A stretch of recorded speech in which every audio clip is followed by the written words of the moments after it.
राम राम दोस्तों, मैं हूं रविंदर राठी। आप हैं मेरे साथ और हम करेंगे न्यारी बात।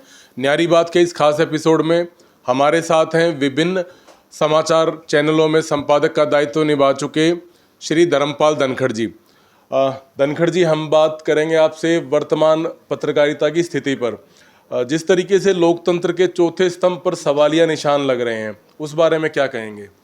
देखिए, पत्रकारिता का स्तर जो है वो निरंतर गिर रहा है, ये हमें एक्सेप्ट करना पड़ेगा, क्योंकि लगातार जिस तरह की रिपोर्टिंग चैनलों और अखबारों में की जा रही है वो एक पक्षीय होती जा रही है।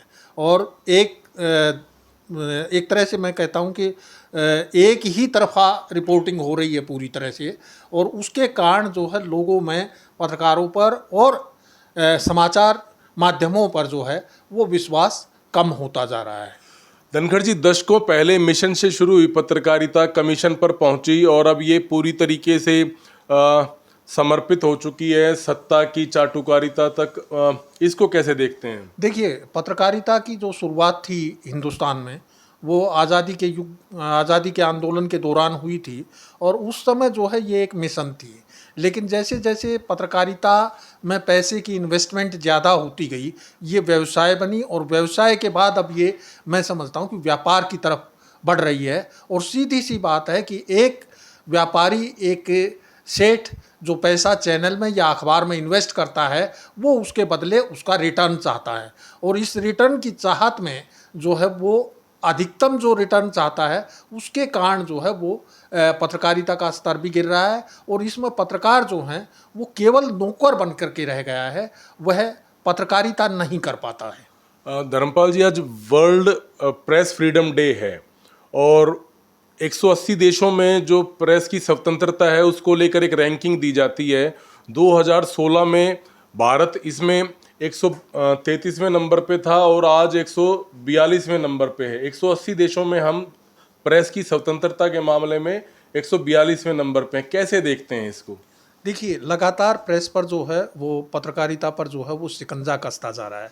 सरकार भी उसमें शामिल है और माफिया भी उसमें शामिल हैं, और मालिक जो पत्रकारिता संस्थानों के जो मालिक हैं वो भी इसमें शामिल हैं। और जब ये चीज़ें एकजुट होकर के पत्रकार पर हमला करती हैं, उसके चारों तरफ शिकंजा कसती हैं, तो निश्चित रूप से पत्रकारिता का स्तर भी गिरता जा रहा है, और पब्लिक में भी जो है वो सहन शक्ति कम होती जा रही है। पब्लिक जो है वो विश्वास नहीं कर पा रही है, इसलिए जब उनके खिलाफ कोई खबर आती है या उनको लगता है कि ये खबर उनके खिलाफ है, तो वो पत्रकारों पर हमले भी करते हैं, और पत्रकारों पर लगातार हमले बढ़ रहे हैं। और मैं तो देख रहा हूँ कि जो सरकार की तरफ से हमले हो रहे हैं वो ज़्यादा खतरनाक है बनिस्बत पब्लिक के हमलों की। धनखड़ जी, एक बड़ा आक्षेप आजकल पत्रकारिता पर लगता है कि प्लांटेड न्यूज़ की बहुतायत हो रही है। फेक न्यूज़, जिसमें इंटरनेट मीडिया भी एक बड़ा वो रोल निभा रहा है, लेकिन जो मेन स्ट्रीम मीडिया है उस पर भी यह एलिगेशन लगता है कि वहाँ बहुत सारी खबरें प्लांट की जाती हैं, फेक न्यूज़ को परोसा जाता है। क्या आप देखिए, मानते हैं? फेक न्यूज़ जो है वो विभिन्न पार्टियां भी करवाती हैं, कुछ लोग भी करते हैं अपने अपने स्वार्थ में, जो है वो पत्रकार को भी मिसगाइड करते हैं, और कई बार पत्रकार उनमें शामिल भी होते हैं फेक न्यूज़ प्लांट करने में। और इस सब के पीछे जो है वो एक तरह से कहीं ना कहीं उन लोगों का स्वार्थ निहित होता है, और इसलिए वो इस तरह की खबरें जो है लगातार प्लांट करते हैं, जो कि पत्रकारिता के तमाम मिशन और पत्रकारिता की जो आचार संहिता है, जो हम पत्रकारों ने खुद अपने ऊपर लागू की थी, उसका हम पूरी तरह से जो है वायलेशन करते हैं। शुरुआत में ऐसा माना जाता था कि पत्रकार का एकमात्र धर्म सूचनाएं आम जन तक पहुंचाना है, लेकिन अब एक एजेंडे के तहत काम होता है। टीआरपी प्राथमिकता हो गई है जनहित की बजाय। आप कितना सहमत हैं? देखिए, टीआरपी एक सीमा तक ज़रूरी है। अगर दर्शक देखेगा नहीं किसी चैनल को और अखबार पाठक जो है पढ़ेगा नहीं, तो उसकी अपने आप जो है वो गिनती कम होती चली जाएगी। इसलिए उस आंकड़े को बनाए रखने के लिए और विज्ञापन प्राप्त करने के लिए ज़रूरी है टीआरपी का बना रहना और पाठकों का बना रहना। तो जब विज्ञापन ज़रूरी है तो उसके लिए टीआरपी का खेल भी होता है, लेकिन टीआरपी का खेल जिस तरीके से खेला जा रहा है और केवल टीआरपी को ही टारगेट किया जा रहा है और उसी के हिसाब से मटेरियल परोसा जा रहा है चैनलों पर भी और अखबारों में भी। अखबारों में कम है, चैनलों में ज़्यादा है, कभी नाग नागिन लड़ते हुए दिखाते हैं। भाई मनोरंजन का काम तो जो है, समाचार चैनलों का काम मनोरंजन करना कतई नहीं है, लेकिन आप मनोरंजन के नाम पे कुछ भी परोसें और उसको लोग जो हैं वो देखें, तो वो टीआरपी के खेल के तहत आती है और जनता उसको देखती है। अब जनता जो एक तरह से देखे तो जो जनता चाहती है वही चैनल दिखा रहे हैं, लेकिन वास्तविकता इसके विपरीत है, क्योंकि जनता में हम रुचि वो पैदा कर रहे हैं दिखा दिखा करके कि भाई उसी में से उसको छांटना है कि कौन सा देखना है कौन सा नहीं। ये गंदगी हम परोस रहे हैं, उस गंदगी में से ही उनको छांटना है कि कौन सी अच्छी है कौन सी बुरी। धनखड़ जी, सभ्य समाज के लिए सकारात्मक माहौल बनाना बेहद आवश्यक है, लेकिन हम क्या देखते हैं कि जो शाम को प्राइम टाइम पे ही या उसके अलावा विभिन्न बुलेटिन्स में एंकर्स डिबेट में इस तरीके से लड़ते हैं जैसे हम पाकिस्तान और हिंदुस्तान के बॉर्डर पर हैं और जंग छिड़ने वाली है। तो ऐसे में समाज को क्या संदेश दे रहे हैं? ये संदेश देने का संदेश तो छोड़िए, असल में तो ये जो है वो एक तरह से अपनी वो टीआरपी वाली लड़ाई है और अपने आकाओं को खुश करने की लड़ाई है कि भाई मुझे सरकार को खुश रखना है या मुझे विपक्ष को खुश रखना है, तो उसकी लड़ाई हो रही है।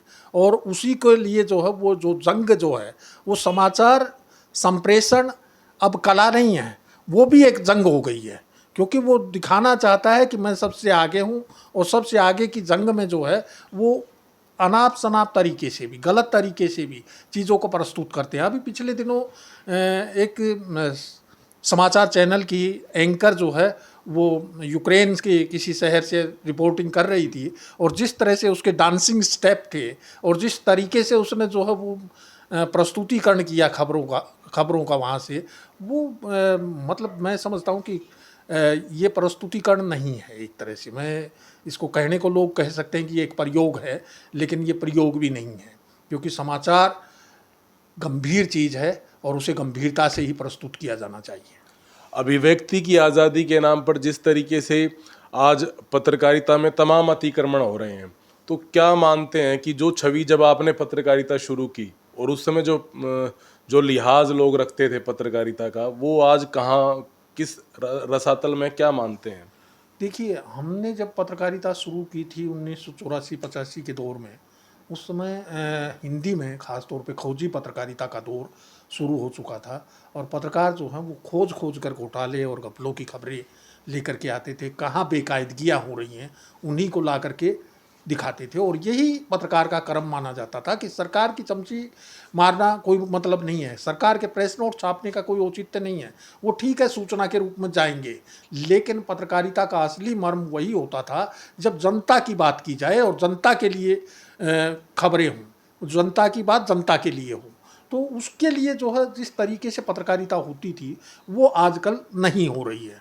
उसमें जो है दिक्कत ये आ रही है कि कहीं जो है मीडिया संस्थान अपने पत्रकारों को उस तरह की छूट नहीं देते हैं और मीडिया संस्थानों पर भी सीधे सीधे सरकारी संस्थानों का जो है वो दबाव रहता है कि उस तरह की खबरें ना डालें। और अगर सही मायने में देखें तो एक बड़ा विज्ञापन दाता भी जो है वो खबरों को प्रभावित करने की कोशिश करता है और वो अपना दबाव बनाता भी है। और कई मामलों में हमने देखा है कि कई अच्छे पत्रकारों को जो है इसी कारण नौकरी से निकाला गया कि भाई उसको बाबा रामदेव के विज्ञापन नहीं मिलेंगे। तो इस तरह की चीज़ें लगातार देश में हो रही हैं और इन पर सवाल उठाना बहुत ज़रूरी है, जिनको कि कोई भी मीडिया एसोसिएशन नहीं उठा पा रही है। मीडिया एसोसिएशन भी जो है वो आज के दिन फर्जीवाड़ा होकर के रह गई है, एक तरह से लोगों की सिरों की गिनती करवाने तक सीमित होकर के रह गई है।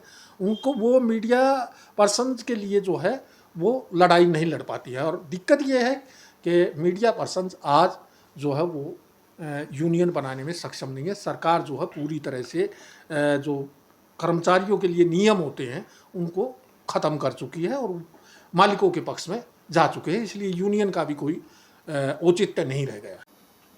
धनखड़ जी, क्या मानते हैं कि आपका 40 साल का अनुभव रहा है पत्रकारिता में, तो जो युवा पत्रकार हैं वो प्रेस की स्वतंत्रता को बरकरार रखने के लिए क्या क्या उपाय करें? देखिए, पत्रकार तो अपना उपाय कर सकता है, अपना काम कर सकता है, बाखूबी ईमानदारी से कर सकता है, लेकिन उसको ईमानदारी से काम करने के लिए परिस्थितियां उपलब्ध करवाई जाए मालिकों की तरफ से, संस्थान के मालिकों की तरफ से, सरकार की तरफ से। जब तक उनको एक सुरक्षित वातावरण नहीं दिया जाएगा, जब तक उसकी नौकरी सुरक्षित नहीं होगी, तो वो अपनी नौकरी के लिए ही सब बचाने के लिए ही सब कुछ करता रहेगा। तो ऐसी स्थिति में मैं नहीं समझता कि कोई युवा पत्रकार बहुत कुछ अच्छा कर पाएगा। केवल जो सोशल मीडिया प्लेटफॉर्म जो आया है अब, एक तरह से हम उसको डिजिटल मीडिया कह सकते हैं, या आप कहिए कि जिस तरीके से सोशल मीडिया के विभिन्न प्लेटफॉर्म आए हैं, उन पर लोग काफ़ी खुलकर और अपने विचार रख रहे हैं और स्वतंत्र रूप से काम भी कर रहे हैं, और काफ़ी कुछ लोग काफ़ी अच्छा काम कर रहे हैं। तो उन स्थितियों के लिए हमें जो है काम करना होगा। लेकिन जहाँ तक मालिक और सरकार जब तक ऐसा नहीं कर पाएंगे, तो तब तक अकेला पत्रकार कुछ नहीं कर पाएगा।